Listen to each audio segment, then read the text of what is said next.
Okay, it's 3 minutes after 5. Welcome to our city council meeting. It's Monday, November the 7th, and we will call this meeting to order. And if everyone would please rise and join me for the Pledge of Allegiance. I pledge allegiance to the flag of the United States of America and to the republic for which it stands, one nation, under God, indivisible, with liberty and justice for all. Roll call, Deb. Don. Here. Jody. Here. Harley. Here. Brad. Here. Rodney. Here. Tyler. Here. Would entertain a motion then to approve today's agenda. So moved. I'll second. We have a motion from Harley, second from Jody. Any discussion? Vote please, Deb. Don. Yes. Jody. Yes. Harley. Yes. Brad. Yes. Rodney. Yes. Tyler. Yes. Motion carried. Thank you. Across the mayor's desk, I'd like to thank Caitlin Hague, our videographer, this afternoon. And also would like to thank Brenda Borman and Shannon Frankie, who are master gardeners. And they planted the grasses and the sedum at Central Park South parking lot. Now, a master gardener program is through the Extension Service, and it's a volunteer program that trains individuals in the science and the art of gardening. After completing training, master gardeners serve their communities by providing guidance to others and maintaining community and historic gardens. There's many as 95,000 master gardeners in the U.S. and Canada. So again, thank you, Brenda and Shannon, for your work. So, anyone else have anything they would like to share, council? Okay, hearing none, we'll move to agenda item number 6, and that's the update from the city administrator. Just a few quick items. Tomorrow is election day, so it's November 8th. And then just kind of a quick update on some of our construction projects that we've had going on.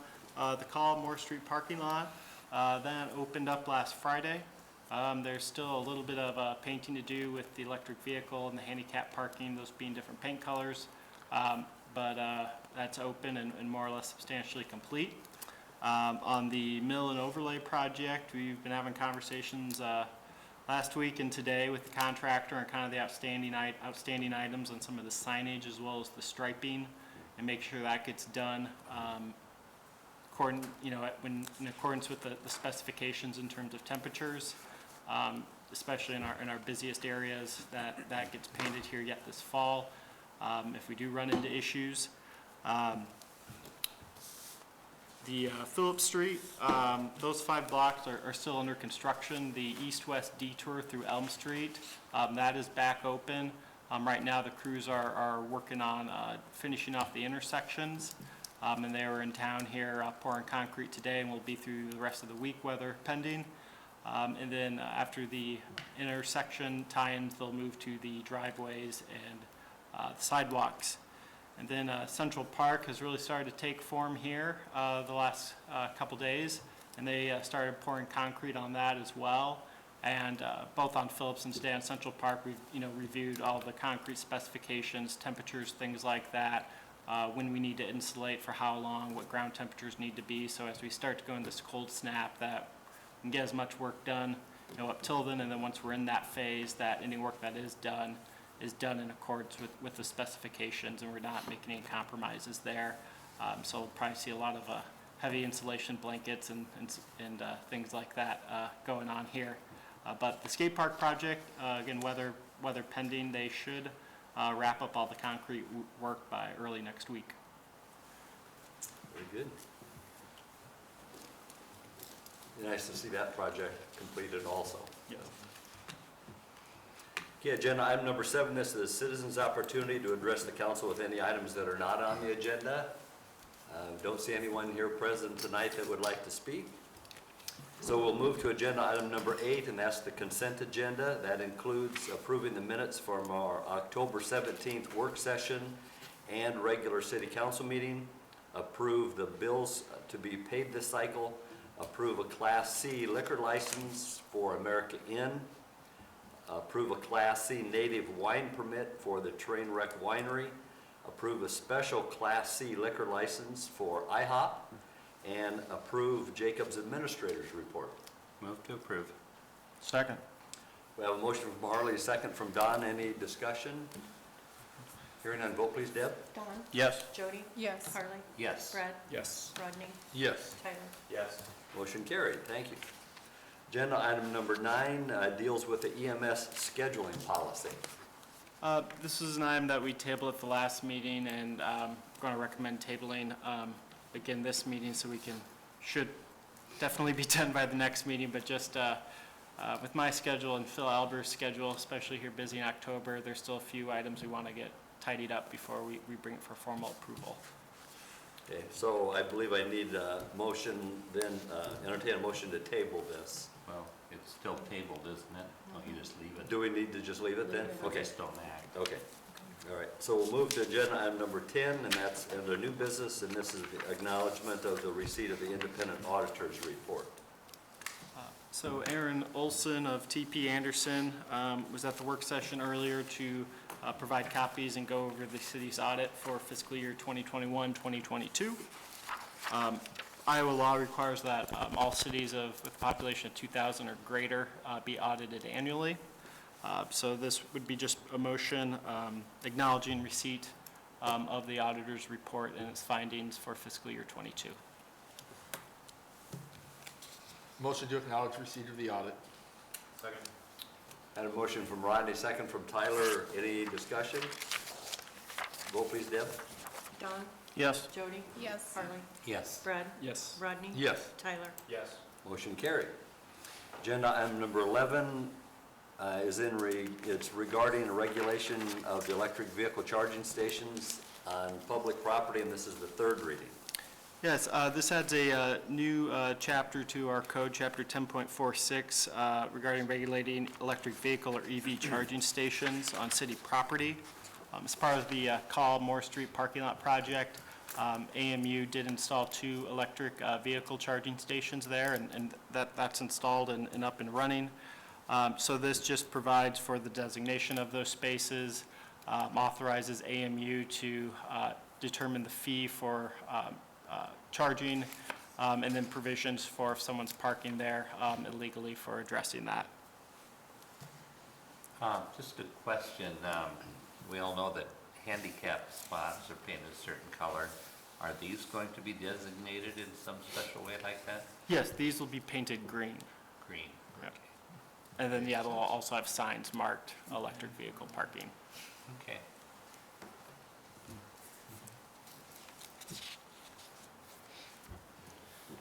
I'll move to waive the third reading. I'll second. We have a motion from Harley, second from Jody to waive the third reading. Any discussion? Hearing none, vote please, Deb. Don, Yes. Jody. Yes. Harley. Yes. Brad, Yes. Rodney, Yes. Tyler. Yes. Motion carried. Move to approve the third reading. I'll second. Motion and a second to approve the third reading. Any discussion? Vote please, Deb. Don, Yes. Jody. Yes. Harley. Yes. Brad, Yes. Rodney, Yes. Tyler. Yes. Motion carried. And move to adopt. I'll second. Motion and a second to adopt. Any discussion? Roll call, Deb. Don, Yes. Jody. Yes. Harley. Yes. Brad, Yes. Rodney, Yes. Tyler. Yes. Motion carried. Thanks. Agenda item number 12 deals with handicap parking regulations, and this is the first reading. We had received a request from Sudol Tax and Accounting to designate one of the parking spaces next to their facility as a handicap parking space, specifically that far north one on the west side of Moore Street, just south of State Street. We looked at our inventory of handicap parking spaces downtown and the minimum that we're required to provide so many parking spaces. We meet that minimum, but we think it's reasonable to have another one added there. There are 2 parking spaces in that south parking lot there. I know in the past, they have an employee that uses that space, and just in the winter of navigating that alley, and we have, paid more attention to, keeping that cleaned up, but, they had requested to have a spot designated there just on the north side. So after reviewing with the engineers and the city attorney, we think it makes sense, and so we would recommend that ordinance change to designate that new space. And there's one in the front, right, still on State Street? Isn't there? Correct. There'd be two then kind of around that location? Yes. And there's one across on the north side of State Street, correct? Like Yeah. in front of The chamber. the chamber? Yeah, the ones on State Street, One they're on at, both sides, they're at yeah. the end of each kind of section of parking, just for the loading, and then that's, you know, in terms of the flattest area, in terms of meeting grade requirements for the sidewalk access.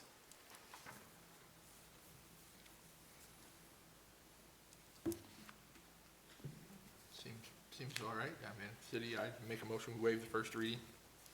Second. We have a motion from Rodney, second from Don to waive the first reading. Any discussion? Vote please, Deb. Don? Yes. Jody? Yes. Harley?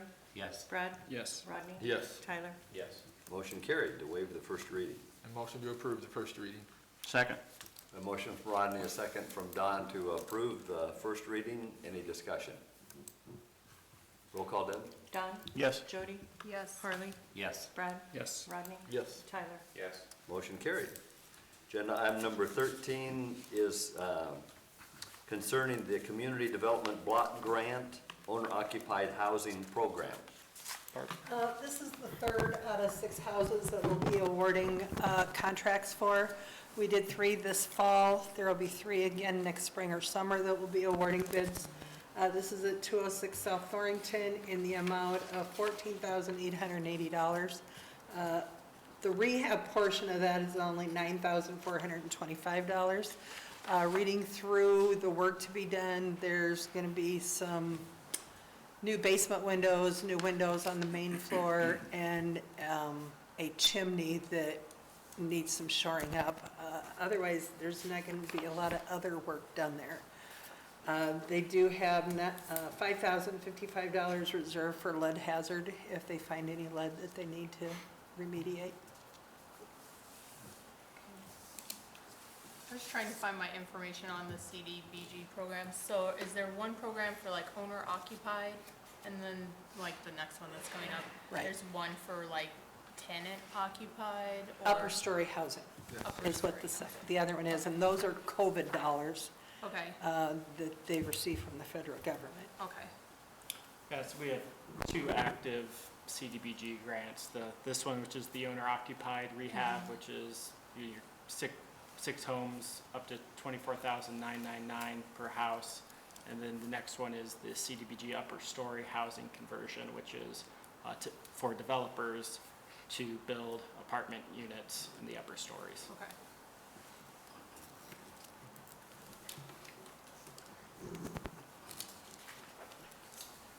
I'll move to approve the resolution. Second. We have a motion from Tyler, a second from Brad. Any other discussion? Roll call, Deb. Don? Yes. Jody? Yes. Harley? Yes. Brad? Yes. Rodney? Yes. Tyler? Yes. Motion carried. Thank you.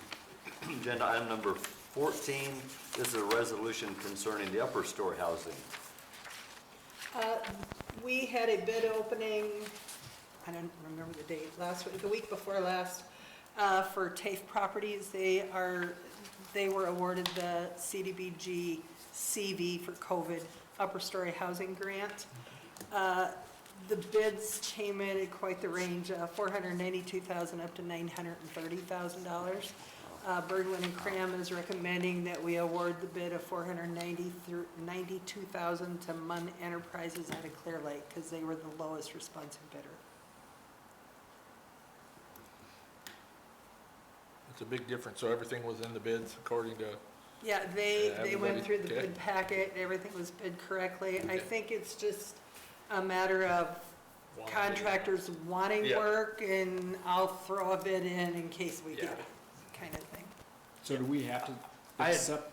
I had talked to the architect, and he said, yeah, they had a week afterwards to review to make sure all their numbers Okay. were right, and they just, advised them to do that because the range was so great, but, they confirmed that, nope, these are legit, we didn't have a Okay. decimal off or anything.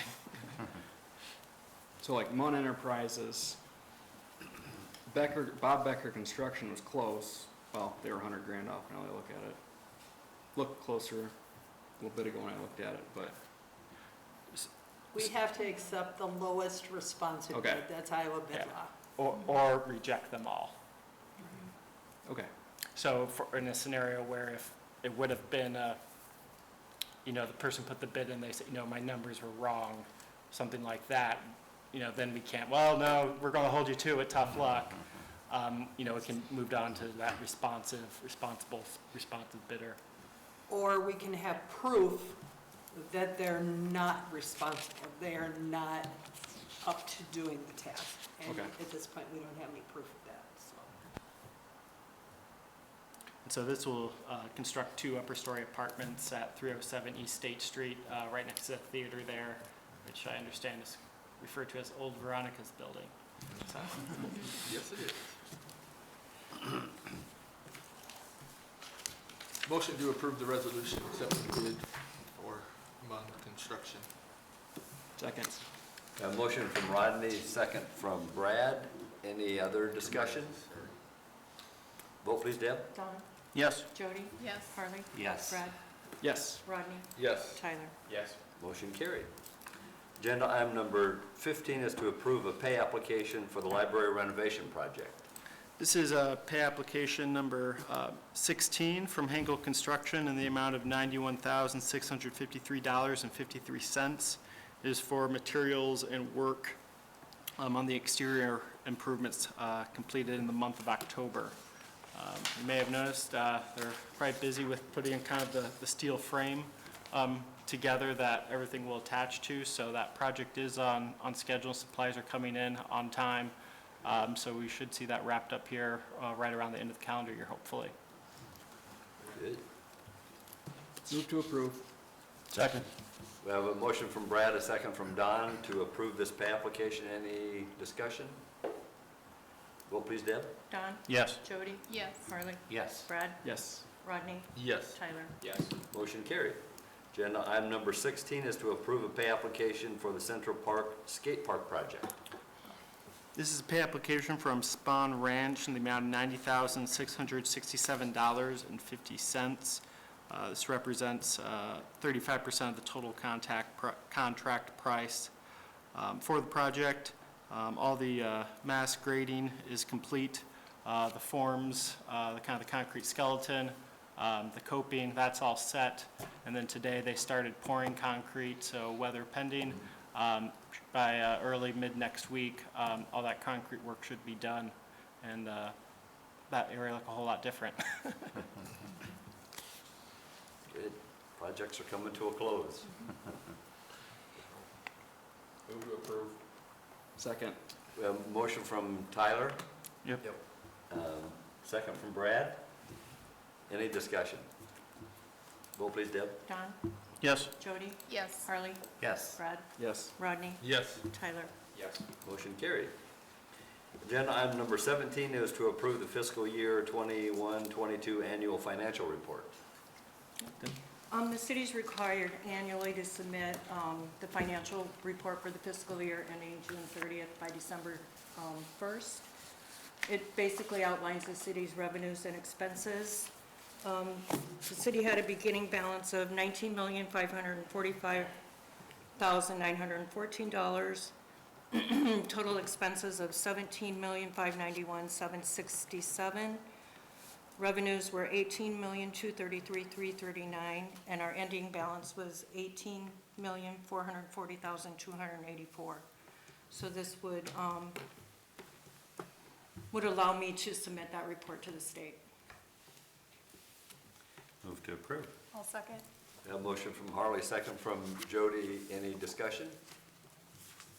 Vote please, Deb. Don, Yes. Jody, Yes. Harley, Yes. Brad, Yes. Rodney, Yes. Tyler. Yes. Motion carried. Agenda item number 18 pertains to planned retirement of our cemetery superintendent. Yes, John Bartolo has informed us that he plans to retire here at the end of March 2023, and we're certainly sad to see him go, but wish him well in his retirement. One of the things that we looked at and kind of the succession planning for that, and with the cemetery grounds and kind of just some of the unique challenges of, the digging and finding the plots, things like that.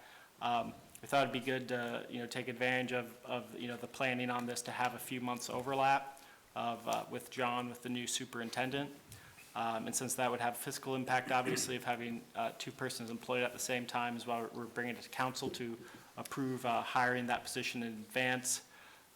There's the drafted job announcement as well as the job description were uploaded. What we are proposing is we would post the job, if this is approved, post the job this week, have a first review of applications on December 1st, but keep it open until filled. And then after review those applications, hopefully set up interviews before the holidays, and then be in a position to make an offer before then, or, sometime later that month or in January.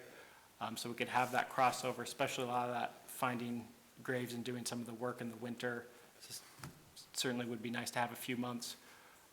With that, we'll be able to, use this person too on kind of just some of our general public works, or snow removal, things like that, or, they would maybe do some of the tasks at the cemetery, and then we'd have John shift over on those, just on some of our seasonal help.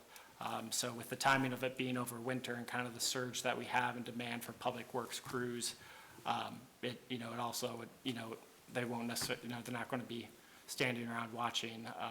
We'll certainly stay busy either between, training, kind of knowledge transfer, or, helping with the seasonal work. The proposed hourly wage is between $23.50 to $28 per hour, which would equate to a salary range of $48,880 to $58,240 a year. Well, I think it's good to be training them during the most challenging part of the year for cemeteries. I'd move to approve. I'll second. Motion from Harley, second from Jody. Is there any other discussion? Vote please, Deb. Don? Yes. Jody? Yes. Harley? Yes. Brad? Yes. Rodney? Yes. Tyler? Yes. Motion carried. Agenda item number 19, this is an appointment to the Parks and Rec Commission to fill Zoe Dow's term, which expires the end of 2025. Is the council able to contact anyone for that position? Not yet. Okay, all right, we'll bring that back next time. And Jacob and I were talking, and that's kind of an important one. We're hoping to get that filled because of the decisions being made with the With the, as we get into budget planning, through the commissions, we take the budgets through them first, so, if we can get someone appointed, here yet November, that, it'd just be good timing, so then their first meeting could be in December when we really get into the nitty-gritty on the budget for the upcoming year and how we're staging capital projects, so the commission can provide their guidance as we prepare the council, or, the budget to then present to council. So not the end of the world, but certainly would be, convenient timing. Okay, and then agenda item number 20, this is the second notification of vacancy and future appointment to the Cemetery Board of Trustees to fill Jenny Weaver's term, and hers expires August 11th of 2024. And this also is a council appointment. This was the second notification of this. And then agenda item number 21, this is the second notification of term expiring, the future appointment to the Airport Commission. And Frank Vitsum's term expires later this month, November the 27th, and that's a 6-year term. Is there someone who would like to reach out to Frank? Mayor, I'll see Frank tomorrow night at the You will. Airport Commission. You want me to Okay. ask him? I think Sure. when Great. we talked about Kevin being reappointed, Frank indicated he would be reappointed, but I just want to verify with him Okay, tomorrow. all right, that'd be great. Okay, thank you. Hopefully then we'll be able to appoint him next time. Yeah, that was the second, Jim, so. Okay, agenda item number 22, this is a closed session in accordance with Iowa Code Section 21.51I. This is the annual performance review of our city administrator. And I would entertain a motion then to enter into closed session. It's 5:28. I'll move into closed session. Second. We have a motion and a second. Any discussion? Vote please, Deb. Don? Yes. Jody? Yes. Harley? Yes. Brad? Yes. Rodney? Yes. Tyler? Motion carried. Thank you. We are in closed session. Thank you very much.